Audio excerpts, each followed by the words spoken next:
ಬಹುಶಃ ಇಲ್ಲಿವರೆಗೂ ಈ ಸೈನಿಕ್ ಸ್ಕೂಲ್ ಅಕಾಡೆಮಿ ನವನಗರ ಒಂದು ಶಾಲೆಯ ಕುರಿತು ಬಹಳಷ್ಟು ವಿಷಯಗಳನ್ನು ಹಂಚ್ಕೊಂಡಿದ್ದಾರೆ. ಅದನ್ನು ಹೊರತುಪಡಿಸಿ ಇನ್ನಷ್ಟು ವಿಷಯಗಳನ್ನು ಹೇಳಕ್ಕೆ ಇಷ್ಟಪಡ್ತೀನಿ. ಯಾಕಂತ ಕೇಳಿದ್ರೆ ನಾವು ಮಕ್ಕಳ ಭವಿಷ್ಯಕ್ಕಾಗಿ ಇವತ್ತಿನ ಜಗತ್ತಿನಲ್ಲಿ ನಾವು ಬಹಳಷ್ಟು ಸಮಯವನ್ನು ಕಳಿಬೇಕಾಗಿದೆ. ನಾವೇನು ಮಾಡ್ತೀವಿ ಅಂದ್ರೆ ನಮ್ಮ ಕೆಲಸದ ಒತ್ತಡದಲ್ಲಿ ಮಕ್ಕಳ ಕಡೆ ಲಕ್ಷ ವಹಿಸೋಕ್ಕಾಗುವುದಿಲ್ಲ. ಬಹುಶಃ ಇಷ್ಟೆಲ್ಲ ನಾವು ಇವತ್ತು ಬರ್ಬೇಕಾದ್ರೆ ಎಷ್ಟು ನಮ್ಮ ಕೆಲಸಗಳನ್ನು ಬದಿಗಿಟ್ಟು ಬಂದೇವೆ ಅನ್ನೋದು ನಮಗೊಂದು ಏನೋ ಹೊರಗೆ ಇರ್ತೈತಿ. ಆದರೂ ಕೂಡ ಮಕ್ಕಳಿಗಾಗಿ ದಿನಾಲು ಒಂದು ತಾಸಾದ್ರೆ ನಾವು ಕೂಡಬೇಕು ಅಥವಾ ಅವ್ರ ಜೊತೆ ಇರಬೇಕು ಅಂದ್ರೆ ಆಗೋದಿಲ್ಲ. ಅಂಥ ಸನ್ನಿವೇಶದಲ್ಲಿ ನಾನು ಕಂಡುಕೊಂಡಂತ ನಾವು ಇಲ್ಲೇನೋ ಸರ್ ಅದರ ಅಥವಾ ಮೇಡಮ್ ಅದರ ಅಂತ ಏನೋ ನಾವು ಏನು ಬೇರೆ ಹೇಳೋದಿಲ್ಲ, ಇರುವಂಥ ವಸ್ತುಸ್ಥಿತಿ. ಒಬ್ಬ ಶಿಕ್ಷಕ ಆದವರು ಅಥವಾ ಟ್ಯೂಷನ್ ಹೇಳೋರು ಅಥವಾ ಒಂದು ಸಂಸ್ಥೆಯನ್ನು ನಡೆಸೋರು ಏನು ಟೈಮಿಂಗ್ ಇರ್ತದೆ ಆ ಟೈಮಿಂಗ್ದೊಳಗೆ 4 ಅವರ್ಸ್ ಭಾಳ 6 ಅವರ್ಸ್ ಹೇಳಿ ಮುಗಿಸಿ ಕಳಿಸ್ಬಿಡ್ತಾರೆ ಮಕ್ಕಳಿಗೆ. ಬಹುಶಃ ನಾನು ನನ್ನ ಮಗಳನ್ನ ಸರಿ ಇಲ್ಲಿ ಬಿಟ್ಟಾಗ ಬೆಳಗ್ಗೆ 8 ಗಂಟೆಯಿಂದ ಸಾಯಂಕಾಲ 8 ಗಂಟೆ ತನಕ ಸರ್ ತೊಗೊಂಡಿದ್ದು ನಾನು ನೋಡಿದ್ದೇನೆ. ಇದು ನಿಜವಾಗ್ಲೂ.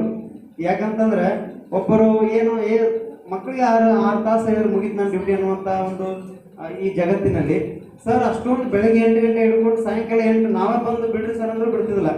ಇಲ್ಲ ಸರ್ ಇನ್ನೂ ವರ್ಕ್ ಮಾಡಿಸ್ಬೇಕು. ನಾ ಹೇಳಿದೆ ಸರ್ ನಾನು ಒಬ್ಬರು ಟೀಚರು, ನೀವು ಇಷ್ಟೊಂದು ಕಷ್ಟಪಡೋದು ನೋಡಿದ್ರೆ ನಮ್ಗೆ ಯಾಕೋ ಆ ಮಕ್ಕಳಿಗೆ ಆಯ್ತು ನಮ್ಗಾಯ್ತು ನೋವು ಆಗಾಕತ್ತೈತಿ, ನಿಮಗೆ ನೋವು ಆಗೋದಿಲ್ಲ ಅಂತ ಪ್ರಶ್ನೆ ಮಾಡಿದ್ರು. ಸರಿ ಇಲ್ಲ ಸರ್ ಅಲ್ಲಿ ಹೋಗಿ ಏನು ಮಾಡ್ತಾರೆ, ಇಲ್ಲೇ ನಮ್ಮ ಜೊತೆನೇ ಇಲ್ಲ ನಮ್ಮ ಮನೆಗೆ ಇರಲಿ ಅನ್ನುವಂಥ ಭಾವನೆ ಅವರಿಗೆ. ಅವ್ರೇನು ಮಕ್ಕಳ ಜೊತೆ ಶಿಕ್ಷಕರ ಆಗೋ ಜೊತೆಗೆ ಒಬ್ಬ ಸ್ನೇಹಿತರಾಗಿ ನಡ್ಕೊಂಡಾರೆ.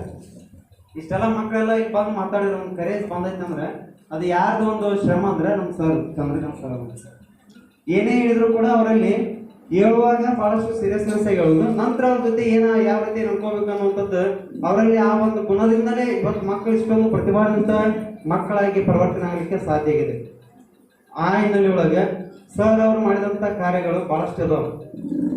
ಈಗೇನು ಇನ್ಸ್ಟಿಟ್ಯೂಟ್ ಇದೆ ಉಟ್ಕೊಂತಲ್ಲ 3 ವರ್ಷ ಆಯಿತು. 3 ವರ್ಷಕ್ಕಿಂತ ಮೊದಲು ನಮ್ಮಲ್ಲಿ ಬಾಗಲಕೋಟದಲ್ಲಿ ಮೇಡಮ್ ಅವ್ರು ಹೇಳಿದ್ರು ಬಹಳಷ್ಟು ಶಿಕ್ಷಣ ಸಂಸ್ಥೆಗಳು ಅದಾವಂದ್ರೂ ಕೂಡ ಈ 3 ವರ್ಷದಲ್ಲಿ ಏನಿದು ಎಮರ್ಜ್ ಆಗ್ತೈತಿ, ಏನದು ಬೆಳವಣಿಗೆ ಆಗ್ತೈತಿ, ಇದು ನೋಡ್ಕೊಂಡು ಹೋದಂಥ ಶಿಕ್ಷಣ ಸಂಸ್ಥೆಗಳು ಕೂಡ ಅಲರ್ಟ್ ಆದವು. ಏನು ನಾವು ಮಾಡುವಂಥ ಪ್ರಯತ್ನ ಕಡಿಮೆ ಐತಿ, ಇನ್ನೂ ಹೆಚ್ಚಿಗೆ ಮಾಡಬೇಕು ಅನ್ನೋಂಥದ್ದು. ಆ ಪ್ರಯತ್ನದ ಜೊತೆಗೆ ಇವ್ರ ಪ್ರಯತ್ನ ಕೂಡ ಬಹಳಷ್ಟು ಇದೆ ಅನ್ನುವಂಥದ್ದು. 3 ವರ್ಷದಲ್ಲಿ ಇಷ್ಟೊಂದು ಮಕ್ಕಳ ಮತ್ತು ತಂದೆ ತಾಯಿಯರ ಒಂದು ರಿಸೋರ್ಸ್ ಅನ್ನು ಗಳಿಸೋದು ಅಷ್ಟೊಂದು ಸುಲಭದ ಕೆಲಸವಲ್ಲ. ಜೊತೆಗೆ ಸರ್ ಹೋದ್ಸರಿ ಸೈನಿಕ ಸ್ಕೂಲಿಗೆ ನಾವು ಅಪ್ಲಿಕೇಶನ್ ಹಾಕುವಾಗ ಸರ್ ಮತ್ತು ಮೇಡಮ್ ಅವ್ರು ಬೆಳಗ್ಗೆ ಮತ್ತು ಸಾಯಂಕಾಲ ಅವರು ನೆಟ್ವರ್ಕ್ ಭಾಳ ಬಿಜಿ ಬರ್ತಾ ಇತ್ತು.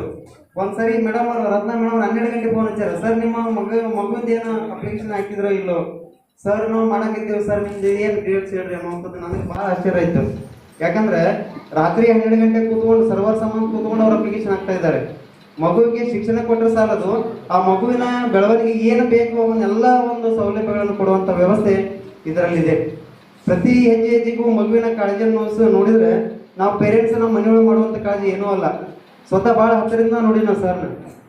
ಈಗ ನಾವೇನು ಕಾರ್ಯಗಳನ್ನು ಮಾಡ್ತೀವಿ ಅದ್ರ ಜೊತೆಗೆ ಮಕ್ಕಳ ಜೊತೆ ಕಾಲ ಕಳೆದು ಭಾಳ ನಮಗೆ ವಿಳಂಬ, ಭಾಳಷ್ಟು ಕಷ್ಟಕರ. ಇಂಥ ಒಂದು ಇದ್ರೊಳಗೆ ಮಗುವಿನ ಪ್ರತಿ ಹೆಜ್ಜೆಯಲ್ಲಿ ಕೂಡ ನಮ್ಮ ರತ್ನಾ ಮೇಡಮ್ ಅವರಿಗೆ ಮತ್ತು ನಮ್ಮ ಮಗಳಿಗೆ ಭಾಳಷ್ಟು ಒಂದು ಅನ್ಯೋನ್ಯ ಸಂಬಂಧ. ಅವಳಿಗೆ ಏನಾದರೂ ಬಂದಾದ್ರೆ ಮೊದಲ ಪಪ್ಪ ಫೋನ್ ಕೊಡು ನನಗೆ, ಯಾಕೆ ರತ್ನಾ ಮೇಡಮ್ ಅವ್ರಿಗೆ ಮಾತಾಡ್ತೀನಿ. ಆಮೇಲೆ ನಾಳೆ ಬಂದ್ರೆ ಕೇಳ್ತೀನಿ, ಬಂದ ತಕ್ಷಣ ಒಂದು ಫೋನ್ ನೋಡಿದ್ರೆ ಮೇಡಮ್ ನಾ ಯಾವಾಗ ಬರ್ಬೇಕು, ನಾ ಭೇಟಿ ಆಗ್ಬೇಕು, ಬಂದ ತಕ್ಷಣ ಭೇಟಿ ಆಗ್ತಾರೆ. ಏನು ಅಷ್ಟೊಂದು ಸಂಬಂಧ ಒಂದು ಬೆಳವಣಿಗೆ ಆಗ್ತದೆ. ಗುರು ಶಿಷ್ಯನ ಒಂದು ಏನು ಸಂಬಂಧ ಅದು ಅಳಿಸಲಾಗದಂತ ಒಂದು ಜನ್ಮದ ಅನುಬಂಧ ಅಂತ ನಾವು ಹೇಳ್ತೀವಿ. ಅಂತ ಒಂದು ಅನುಬಂಧ ಇಲ್ಲಿ ಬಾಂಡ್ ಕ್ರಿಯೇಟ್ ಆಗ್ತಾ ಇದೆ. ಆ ಅನುಬಂಧ ಮುಂದುವರಿಬೇಕು. ಅವರೇನು ನಿರೀಕ್ಷೆ ಇಟ್ಕೊಂಡಿದಾರಲ್ಲ ನಮ್ಮ ಚಂದ್ರಕಾಂತ್ ಸರ್ ಮತ್ತು ರತ್ನಾ ಮೇಡಮ್ ಅವರು ಇನ್ನುಳಿದಂತ ಬಹಳಷ್ಟು